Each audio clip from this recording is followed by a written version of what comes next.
Você já percebeu que existem pessoas que quase nunca aparecem nas redes sociais? Nenhuma foto recente, nenhum sorriso forçado, nenhuma legenda tentando provar felicidade. São rostos que parecem viver à margem do espetáculo, como se observassem o mundo de dentro de uma névoa silenciosa, enquanto todos os outros gritam por atenção. Mas o que existe na mente dessas pessoas que escolhem não se mostrar? Vivemos em uma era em que a exposição se tornou sinônimo de existência.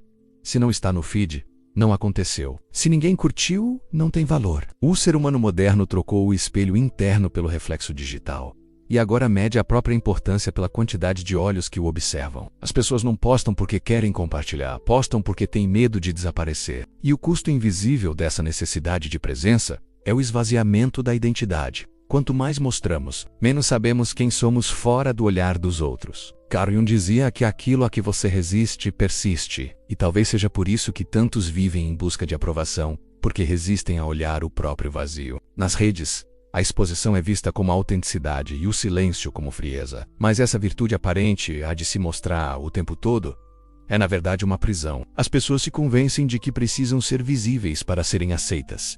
E acabam escravas da própria imagem. Elas se tornam versões editadas de si mesmas, moldadas para agradar, filtradas para caber. Cada postagem é um disfarce que precisa ser mantido, e cada curtida é uma pequena dose de dopamina que alivia o medo de não ser nada. Enquanto isso, aquele que escolhe não se expor é visto como distante, misterioso, até arrogante menos, mas talvez seja justamente ele quem está mais perto de si mesmo. Aqueles que vivem da imagem pagam um preço alto, o da dependência emocional invisível. Eles acordam e verificam quem reagiu, dormem medindo a própria relevância, e sem perceber entregam a própria paz ao julgamento de estranhos. Vivem ansiosos porque não suportam o silêncio digital, e se perdem tentando manter uma presença que nunca foi real. Enquanto isso, os que escolhem o anonimato cultivam algo que o algoritmo não pode comprar: profundidade. Essas pessoas aprenderam a lidar com a própria solidão sem transformá-la em espetáculo. Elas não postam porque não precisam provar, não precisam ser vistas para existirem,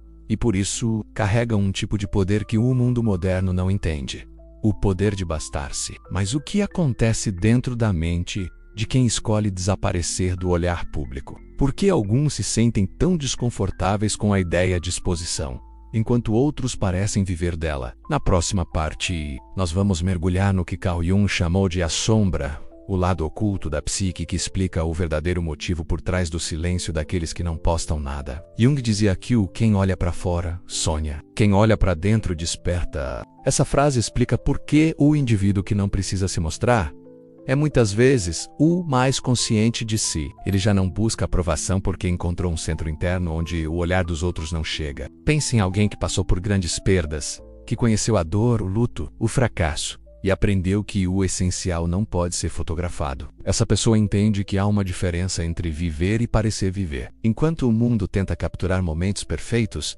ela se ocupa em compreender o próprio caos e percebe que a verdadeira beleza não está na pose, mas na presença. A ausência de postagens é muitas vezes a presença de reflexão. Essas pessoas não fogem da sociedade, elas apenas recusam o teatro da validação. A sociedade vê o silêncio digital como desinteresse, mas, sob a lente da psicologia profunda, é o contrário, é domínio. Aqueles que conseguem permanecer invisíveis têm uma força rara, menos a de não depender do reflexo. Eles não se sentem menores por não serem vistos, porque aprenderam a se enxergar de dentro. Essa aparente fraqueza é, na verdade, um poder oculto, o poder da individuação. Jung chamava de individuação o processo de se tornar quem realmente se é, rompendo com as máscaras que o mundo impõe. Quem não posta, quem não se exibe, quem não precisa de aplausos, está praticando, mesmo sem saber, um tipo de ascese moderna menos um afastamento voluntário do ruído coletivo para escutar o próprio inconsciente. E é nesse silêncio que nasce o autoconhecimento.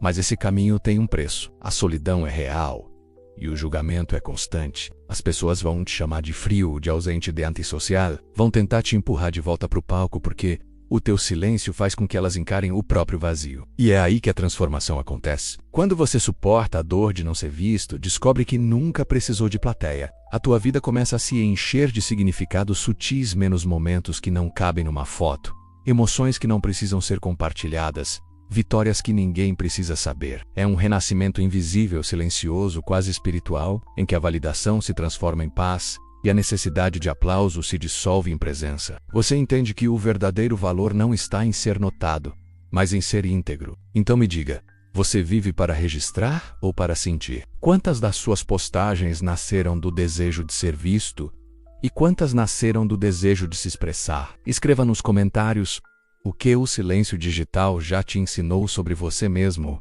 se ele te trouxe paz, medo ou liberdade. E se esse vídeo te fez pensar, curta, se inscreva e compartilhe com alguém que vive demais para o olhar dos outros. No próximo vídeo eu vou te mostrar o que acontece com a mente quando ela finalmente se liberta da necessidade de ser lembrada menos e por quê. Para Jung, desaparecer é às vezes a forma mais pura de existir.